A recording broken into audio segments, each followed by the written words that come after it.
ভাইরে, Brazilian superstar রোনালদিনহোকে Real Madrid কেন কিনেন নাই আপনারা জানেন? কারণ রোনালদিনহো ছিল কালো এবং দেখতে খারাপ, তাই রিয়াল মাদ্রিদ প্রেসিডেন্ট বলেছিলেন এত কুৎসিত কোনো প্লেয়ার কেনার কোনো মানে হয় না। সে তার চেহারা দিয়ে আমাদের রিয়াল মাদ্রিদের নাম উজ্জ্বল করার বদলে রিয়াল মাদ্রিদকে ডুবাবে। তখন রিয়াল মাদ্রিদের ব্রাজিলিয়ান কিংবদন্তি খেলোয়াড় রোনালদো খেলছিলেন। ডেভিড বেকহামকেও তারা দলে ভিড়িয়েছিলেন।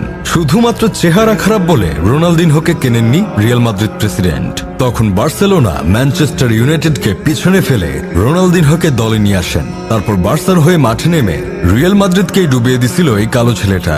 যেই মানুষটা তার চেহারা নিয়ে মন্তব্য করেছিল, ভেবেছিল তাকে দলে নিলে তার ক্লাবের মানুষ ভয় পাবে তার কুৎসিত চেহারা দেখে, কিন্তু দিন শেষে সেই ছেলেটাই তার কালো চেহারা দিয়েই বার্সাকে উজ্জ্বল করেছিল এবং সে তার চেহারা নয় বরং খেলা দিয়েই মাদ্রিদকে ডুবিয়ে দিছিল। এজন্য কারো চেহারা দেখে জাজ করার আগে তার কাজ আগে দেখে নেওয়া উচিত, কারণ সব সময় সবকিছুতেই চেহারা কাজে আসে না। রোনালদিনহোর শিক্ষা থেকেই হয়তো রিয়াল মাদ্রিদ প্রেসিডেন্ট আর কখনো কারো চেহারা দিয়ে জাজ করেন না। ঠিক এই জন্যই হয়তো এখন মাদ্রিদের বেশিরভাগ প্লেয়ারই কালো। ভিনি রুডিগার থেকে শুরু করে Aurelien Tchouameni, Eder Militao, Ferland Mendy, Camavinga, Alaba সবাই কালো। এই জন্য সেই ঘটনার পর থেকে অনেকে মাদ্রিদের এই স্কোয়াড দেখে আলা মাদ্রিদের বদলে কালা মাদ্রিদ বলে থাকে। এখন নতুন প্লেয়ার হিসেবে যে কিলিয়ান এমবাপ্পেকে নিয়ে আসা হয়েছে, সেও কিন্তু এতটা সুদর্শন নয়। মাদ্রিদ প্রেসিডেন্ট পেরেজের মাইন্ডটা যদি সেই আগের মতোই থেকে যেত, তাহলে হয়তো এখন মাদ্রিদে খেলা কালো প্লেয়ারগুলো কেউই মাদ্রিদে খেলতে পারতো না। পেরেজের এই ধারণা আর অসুস্থ মন মানসিকতা হয়তো ব্রাজিলিয়ান সুপারস্টার রোনালদিনহোই ভেঙে দিয়েছিল। আপনারা তো রোনালদিনহোকে চিনেন, তাই না?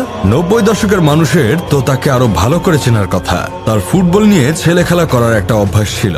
তিনি পা দিয়ে ও তার শরীর দিয়ে একটা ফুটবলকে যেভাবে খুশি সেইভাবে নিয়ন্ত্রণ করতে পারতেন। তার ড্রিবলিং গুলি ছিল এক প্রকার চোখের শান্তি। তাকে কখনো মাঠে নামলে দেখা যেত না সে গোল করার জন্য অতিরিক্ত ক্ষুধার্ত হয়ে আছেন।